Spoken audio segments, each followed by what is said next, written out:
Assalamualaikum warahmatullahi wabarakatuh. Selamat siang ya atau selamat sore ya buat teman-teman semuanya. Khususnya yang selalu menantikan video terbaru, updatean terbaru dari channel kan. Ribuan terima kasih buat teman-teman semuanya, terutama yang hampir setiap hari mensupport atau mendukung tentang channel Solusi Hutang gitu loh ya. Jadi saya ucapkan terima kasih lah. Mungkin di awal video selalu hampir setiap hari saya ucapkan terima kasih buat Anda semuanya, karena memang semua ini itu berkat dari Anda semuanya gitu loh. Bukan sayanya yang hebat atau kayak mana ya, tapi dukungan dan supportan Anda lah sebenarnya yang menjadikan channel ini bisa bertahan sampai detik ini berada di YouTube. Judul video kita hari ini yaitu penyebaran data atau peneroran dari pinjol ilegal ataupun legal gitu loh, yang sampai detik ini masih bergulir dan menjadikan ini sebagai bahan ketakutan buat teman-teman semuanya gitu loh. Jadi sepertinya saya harus mengulang lagi satu video ini karena saking banyaknya. Jadi dari tim pun juga menyarankan, Bang, ini kenapa kok ini malah makin banyak? Semakin banyak pinjol ini yang viral tentang aksi-aksi mereka, salah satunya dari guru kemarin gitu loh. Atau ada aksi tindak pidana lainnya yang orang yang jatuh tempo habis itu melakukan suatu tindak pidana terhadap karyawan Alfamart gitu loh ya. Tapi justru makin banyak gitu loh, bukannya makin sadar gitu ya. Tapi ini yang mau saya bahas hari ini, itu risiko dan kekuatan sebenarnya dari pinjol itu apa gitu loh. Anda jangan panik. Pinjaman yang menawarkan serba mudah, tinggal foto, kirim KTP, kirim data, udah segala macam, tidak perlu BI checking, tidak perlu berhadapan-hadapan, dana cair. Mudah, memang mudah. Tapi kesulitan yang Anda dapat sampai detik ini, semudah Anda mengajukan atau tidak? Ya. Justru Anda menangis saat ini. Menangis untuk keluar, menangis untuk lepas dari hal ini. Bagaimana sebenarnya gitu. Ya. Tapi yang saya nggak habis pikir, ya ini saya nggak habis pikirin ya. Saya berada di YouTube ini sudah lebih dari 2 tahun. Ya, yang berada di YouTube. Pasti yang saya bahas dari awal channel ini ada sampai sekarang yang saya bahas tentang pinjol. Ya. Cuman yang nggak habis saya pikir, begitu banyak ya kasus-kasus yang viral akibat pinjol, kasus-kasus yang booming mungkin tentang kejahatan-kejahatan dari pinjaman online. Justru makin banyak orang-orang yang gagal bayar di pinjaman online. Berarti masih banyak peminat dari hal ini. Ya. Dan biasanya peminatnya ini ketika mereka masih ada uang, ya, ini saya uraikan lagi sama Anda semuanya. Ketika Anda masih ada uang, lancar, sehingga Anda merasa seakan sudah dihipnotis. Ya. Sampailah akhirnya sebuah kementokan itu lahir dari kepala Anda. Mentok. Sudah tidak ada pilihan lagi. Ya. Noleh ke kiri tidak ada, noleh ke kanan tidak ada, noleh ke atas ke bawah semuanya sudah tidak ada lagi. Ya. Endingnya apa? Berinisiatif lah atau terbukalah pikiran dia, atau dia sholat dalam keadaan sulit. Ya, biasanya orang-orang seperti itu, dalam keadaan sulit mesti dia ingat Tuhannya gitu loh. Ada juga yang lupa sampai detik ini dengan Tuhannya. Dia sholat sehingga dia mendapatkanlah satu peluang. Dia masuk ke YouTube dan jumpa, ya, misalnya Medi Broni, dia jumpa di YouTube atau Solusi Hutang ataupun channel lain, ya. Dengan disitulah dia mulai komentar, aduh, kalau seandainya dari dulu saya tahu dengan channel ini, pasti saya tidak akan seperti ini. Ya. Seandainya dari dulu saya mendapatkan informasi ini, saya nggak akan paham itu. Ucapan satu penyesalan, ya, ucapan suatu keraguan gitu loh, atau ucapan yang melampiaskan diri Anda saat itu. Tapi pada dasarnya Anda tidak akan berjumpa dengan kami kalau uang Anda masih ada. Ya. Mau dengan saya, dengan rekan-rekan yang lain yang ada di YouTube pun, atau teman-teman sesama memberikan motivasi, Anda tidak akan bertemu dengan mereka selagi uang Anda masih ada kalau Anda terjebak di pinjol. Anda akan ketemu dengan mereka setelah uang Anda habis. Ya. Itu.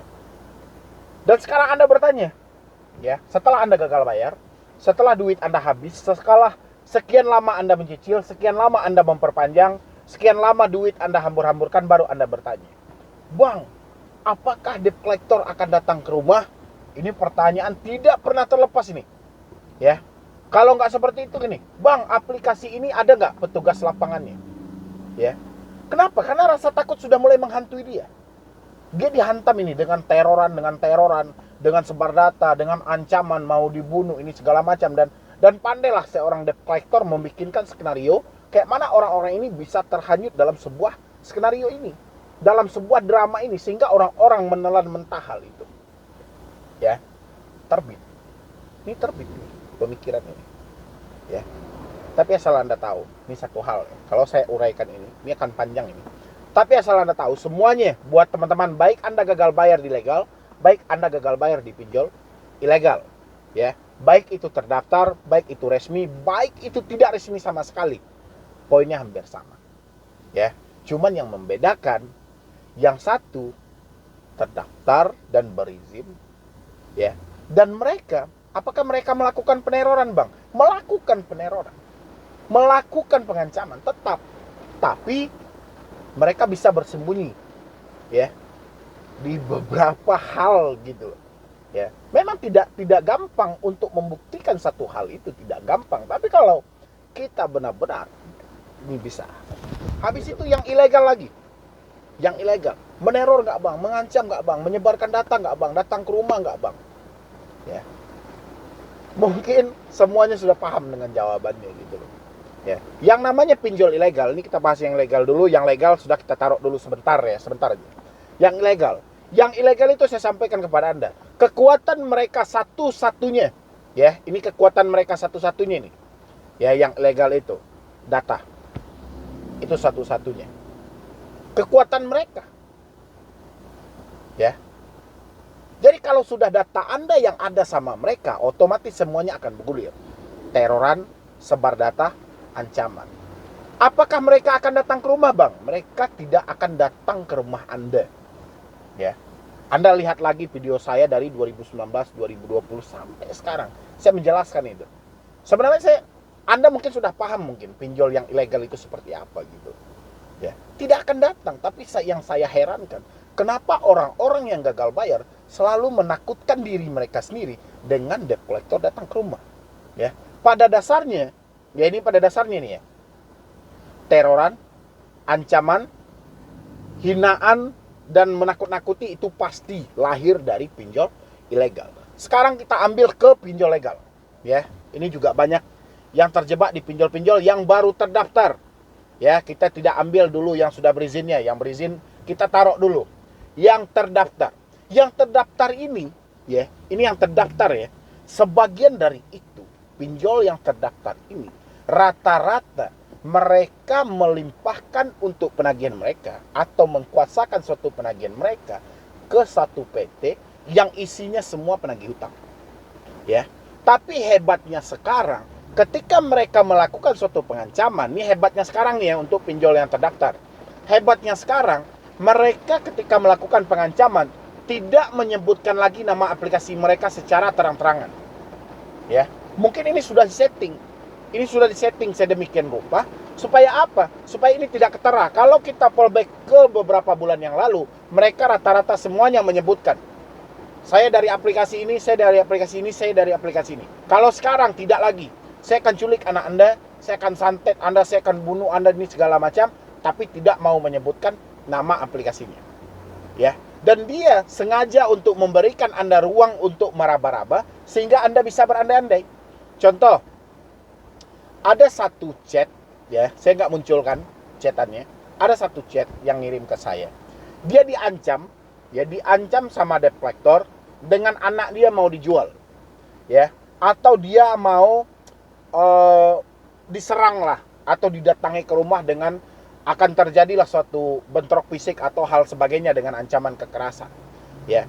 Tapi ketika si debetur ini bertanya, Anda dari aplikasi mana? Si debt collector nggak akan mau menyebutkan nama aplikasinya. Dan si debt collector biasanya akan menelpon Anda via WA. Ya, karena sangat sulit orang-orang merekam panggilan via WA. Kalau dia menelpon dengan cara telepon biasa, orang-orang pasti akan menelpon suatu panggilan mereka. Tapi mereka gunakanlah menelpon via WhatsApp. Sehingga orang-orang agak sulit untuk merekam. Ya, otomatis kita menggunakan aplikasi lain dulu untuk merekam gitu loh. Barulah di dalam rekaman tadi itu, ketika mereka sudah nelpon dengan via WA, baru mereka menyebutkan saya dari aplikasi ini. Saya dari aplikasi ini. Ya, ketika ini diadukan, ya, diadukan misalnya kita minta konfirmasi lah misalnya. Oh, ini gimana dari aplikasi ini? Aplikasi itu tidak akan membenarkan terjadinya suatu pengancaman atau teroran dari debt collector mereka. Karena mereka beranggapan gini, saya atau kami misalnya, kami kalau menelpon atau menagih, pasti kami mempunyai foto dengan logo kami sendiri. Ya, kayak gitulah cara mereka. Itu untuk yang terdaftar. Sekarang kita naikkan sedikit lagi untuk pinjol yang berizin. Ya, hampir juga sama. Ya, tapi ini lebih ketutup. Main mereka lebih ketutup di posisi ini. Lebih ketutup, mereka juga akan mendesak Anda. Mereka juga akan meneror Anda. Tapi sebagian mereka akan bersembunyi di balik samaran-samaran. Misalnya, kami dari debt collector ini dikuasakan oleh pihak pinjol ini untuk menagih Anda. Ya, biasanya cuma seperti mereka menggunakan kata-kata kasar, biasanya mereka juga tidak akan mau menyebutkan mereka dari aplikasi mana. Biasanya dia cuma meneror Anda, otomatis Anda dong yang paling tahu. Kan Anda yang ngutang, dia nyuruh Anda meraba.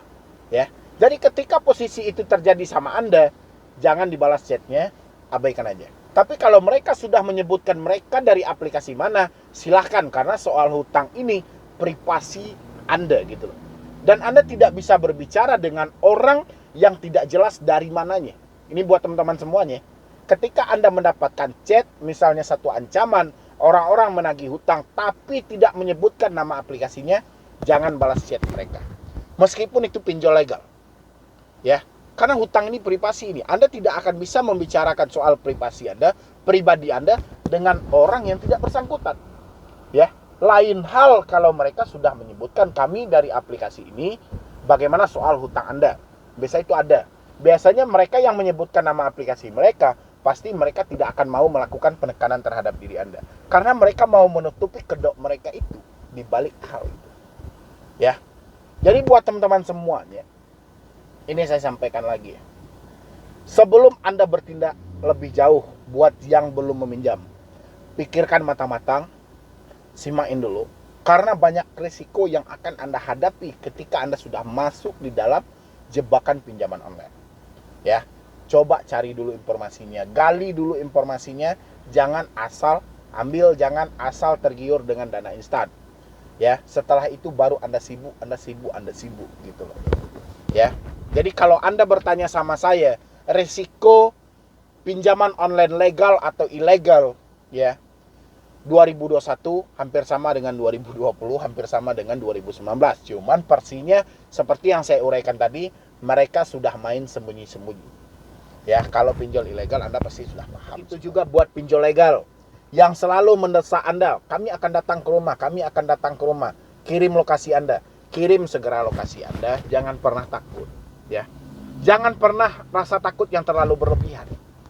Hadapi, ini masalah ini dihadapi, dengan kita hadapi lah baru bisa masalah ini kita selesaikan gitu loh. Ya, jangan Anda cemaskan gitu loh, karena apa foto yang Anda lihat di WA tidak seperti itu manusianya yang akan datang. Ya, jadi Anda slow aja, tenang aja, perbanyak istighfar kalau Anda lagi bingung, perbanyak berdoa kalau Anda lagi panik, dan minta ampun sama Yang Maha Kuasa, minta petunjuk jalan.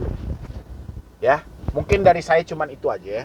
Terlebih dan terkurangnya saya mohon maaf. Buat teman-teman semuanya, silahkan Anda pahami, silahkan Anda simaki.